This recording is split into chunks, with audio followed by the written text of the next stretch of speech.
Cheers was filmed before a live studio audience.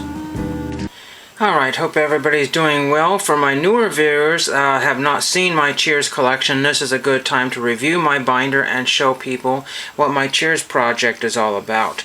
Of course, I have at least Season 1 on DVD here, and what I want to also do is show you some of the web pages and the sources I use for collecting Cheers autographs. Now, you think of Cheers, and you only think of these people right here, and some of the later cast members like Woody Harrelson and Rebecca Donaldson, you know, the late Kirstie Alley, and you think of them. John Ratzenberger for a long time was a great signer, and perhaps George Wendt, but I've never written to any of these people here. In fact, he passed away way before I started TTM.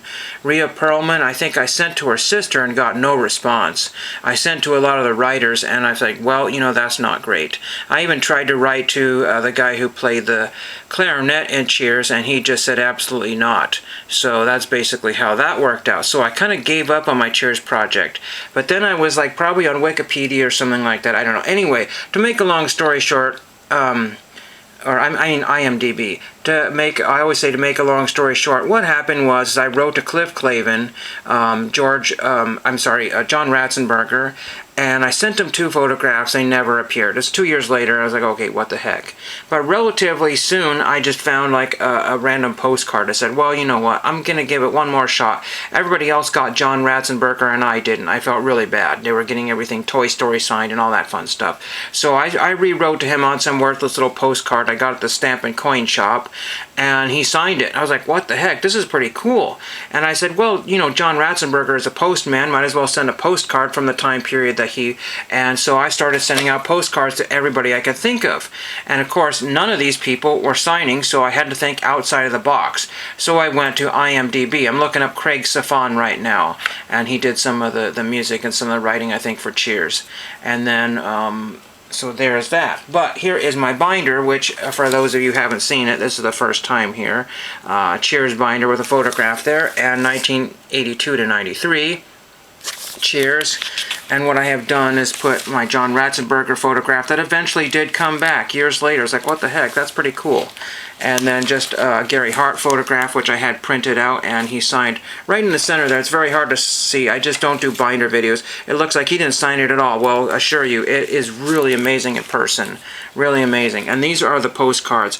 As I said before many times, I used to get these at the Stamp and Coin Shop for 50% off the original cost of the postcard. So if it was a 14-cent postcard, I got it for 7 cents. So sometimes I'd buy 50 postcards at a time, and they were just always there. One time the rest disappeared, and I was kind of disappointed.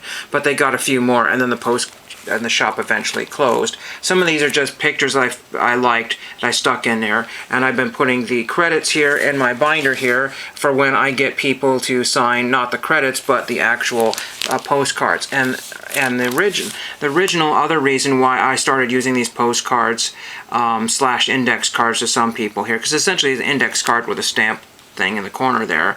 What happened was is people were signing the backs of photographs. They were signing very terrible. The pen wouldn't take, or the photograph would come back damaged. I said, you know what? This is just the best way to do that. It's very inexpensive.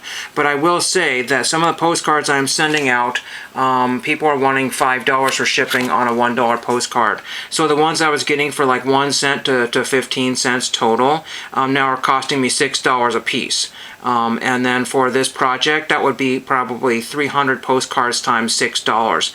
And I just don't want to spend thousands of dollars for something that I can maybe get a stamp shows if people put them in the, this is Jay Thomas. He unfortunately signed the back of it. That was just before he died. I did not know he was ill, so I felt very bad sending off to somebody who was on his deathbed practically, but he signed for me, because a few months later he had died after I'd received that.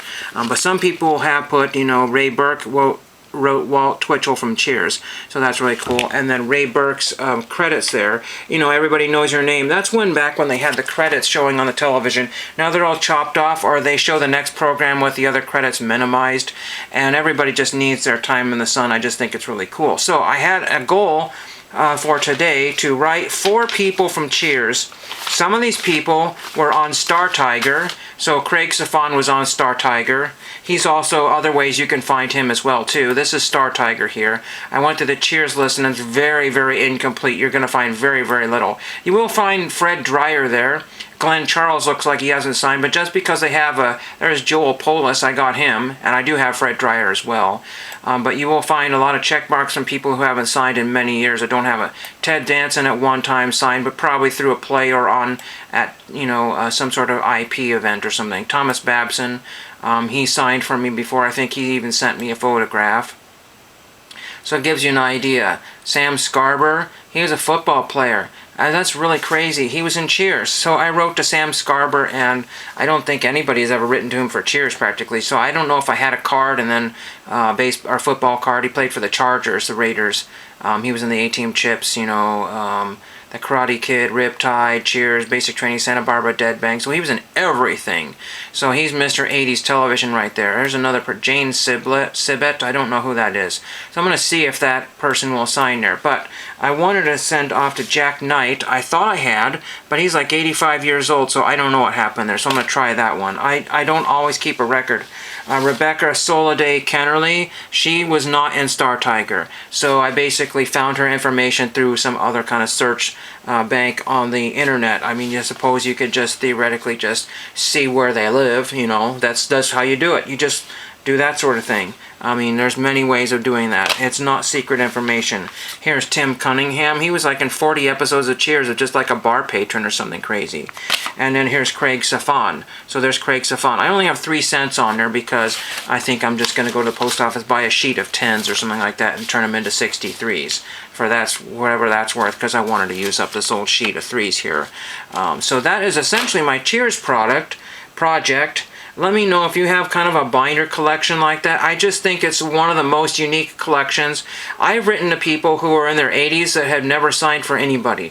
They were just like, one guy was the MC. Some people live alternative lifestyles, or some people but they were all willing to sign, and they were happy to sign my postcard back.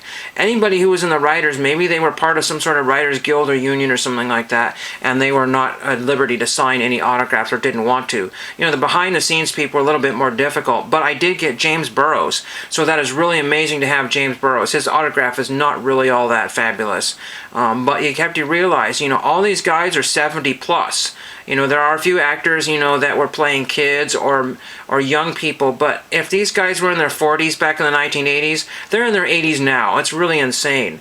So, let me know if I forgot anything. I was going to show you my box of blank postcards here. It's just one of them right here. The lighting in here is not too terribly wonderful because I don't have... let's get out of this, cancel. It's just a project I was working on here. And boom, there is my backdrop there. The best way I did this is I took the DVD, put it in, paused it right when it was right between the credits, and I got a perfect setup of the entire bar without having to edit out any credits there. And then you just basically backtrack on the DVD. So if the DVD is open here, let's just say we just go to the end here and watch this. So there we go. Oops. Well, we were just there. You saw it though. Oops, I hit the wrong button. Okay, I just want to hit pause. But anyway, to make a long story short, as I always say, that's how I get the pictures for my project. I just screen capture these things. You just basically get a screen capture thing, so you go to the Windows and the print screen. That'll put it into a folder for you, and then you just download the free program Irfan View, and then you can crop your pictures in Irfan View with a very lightweight program to use there, and boom, you've got your pictures you can print on Amazon or Snapfish or whatever you choose to do, and thank you for watching. Hey, Norm! Hey, beer with you? How's life treating you, Norm? I got just ran over its dog.